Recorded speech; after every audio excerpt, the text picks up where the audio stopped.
Oke, kita langsung menuju ke Pak Cepi lagi. Pak Cepi, kok tadi kan Pak Cepi sempat menyampaikan ya bahwa kekuatan negara untuk bisa melawan atau berperang ini adalah soal alutsista dan lain sebagainya. Termasuk tadi yang disampaikan oleh Pak Cepi, Iran memiliki senjata nuklir. Nah, dengan kondisi seperti ini, apakah eskalasinya akan terus meningkat konflik antar kedua negara ini atau seperti apa menurut Pak Cepi?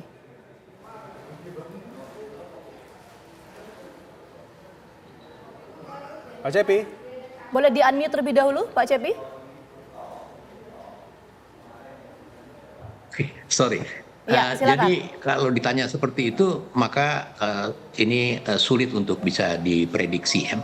Karena negara yang memiliki senjata pemusnah massal, yang memiliki nuclear power, itu seolah-olah dia punya trump card. Ya. Nah, misalnya ada penjelasan Presiden Amerika terakhir yang mengatakan udahlah Israel jangan balas misalnya ya, itu salah satu pola yang terlihat bagaimana kalau negara memiliki senjata pemusnah massal maka dia tidak mungkin diperlakukan sewenang-wenang karena dia bisa membalas dan itu akan menghancurkan semuanya. Dan itu terjadi sejak Perang Dunia Kedua. Jadi kita melihat kekuatan-kekuatan itu akan terlihat di permukaan siapa negara-negara mana yang mempunyai senjata nuklir dalam kapasitas pemusnah massal ya, mass destruction.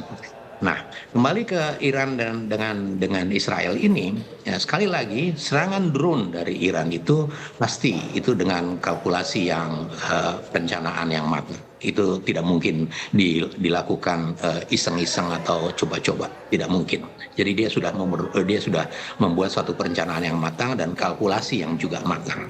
Nah, mengenai teknologi kekuatan udara, ya kuncinya serangan-serangan udara itu mengandalkan yang namanya surprise attack.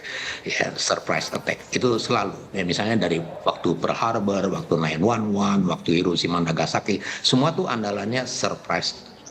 Itu sebabnya maka andalan atau sebaliknya negara-negara yang merasa terancam dia juga harus menggelar namanya total defense ya. Kalau kita ingat kemajuan teknologi persenjataan itu maju sangat masif sekali ketika terjadi perang dingin tahun 47 sampai dengan tahun 1991. Itu perlombaan persenjataan yang sangat ugal-ugalan.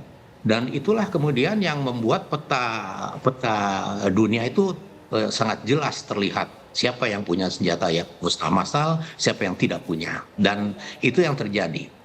Nah, Israel dengan kondisi negara yang dikelilingi dalam tanda petik musuh-musuhnya, dia selalu berada pada alert one, ya, pada siaga satu. Itu pasti. Di samping menggelar sistem tahanan udara yang mutakhir, yang up to date, dia juga alert one. Itu sebabnya dia tidak mudah untuk diserang. Kalau kita mengikuti pemberitaan beberapa waktu yang lalu, serangan-serangan yang dari Hamas itu bukan main ya, tetapi dengan mudah dalam tanda petik juga dengan mudah bisa dibendung ya. Akan tetapi kalau kita melihat serangan Iran sekarang ini, kita kemudian melihat rangkaian itu bahwa ternyata serangan-serangan yang dilakukan sebelumnya itu adalah berupa rangkaian data-data yang dikumpulkan untuk melakukan serangan drone ini.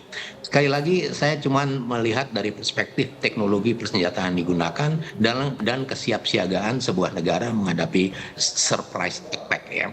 Kalau persoalan politik itu urusannya Nasir Tamara. Nah, kalau kemudian kita dihadapkan bagaimana dong ke depan ini? Sangat tergantung pada negara-negara yang berkoalisi dengan Israel, dalam hal ini tentunya Amerika Serikat memegang kunci. Apakah ini akan menjadi lebih buruk atau akan menjadi lebih baik? Kita melihat ke depan nanti. Tetapi sinyal bahwa Amerika melunak, ya itu sudah terlihat dalam pemberitaan terakhir bahwa Joe Biden meminta Israel jangan langsung menyerang ke Iran.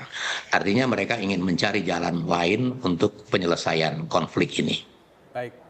Pak Cepi, ini kita masih menunggu apakah ini Amerika responnya akan seperti apa dan apakah benar ini ada Amerika Serikat dan Rusia di belakang dua perang ini kepada Pak Nasir. Namun Pak Nasir saat lagi tetaplah bersama kami di Kabar Petang, jangan kemana-mana.